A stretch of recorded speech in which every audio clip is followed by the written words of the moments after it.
দীর্ঘদিন ধরে সৌদি আরবের জেদ্দায় প্রবাসীদের কল্যাণে কাজ করে আসা লক্ষ্মীপুর জেলা প্রবাসী কল্যাণ সমিতির পবিত্র রমজান উপলক্ষে ইফতার ও দোয়া মাহফিলের আয়োজন করেছে।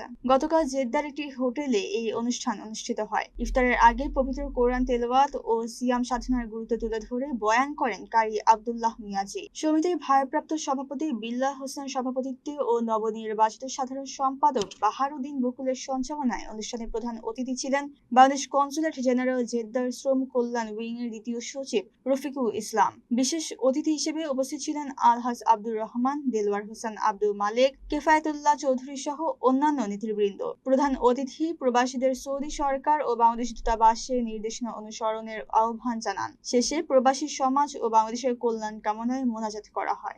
সংগঠনের নেতৃবৃন্দ ও সদস্যরা পানি সম্পদ মন্ত্রী সমিতি আজকে আমাদের লক্ষ্মীপুর আল্লাহ বাংলাদেশের জন্য আপনি রহমত বর্ষণ করে দেন।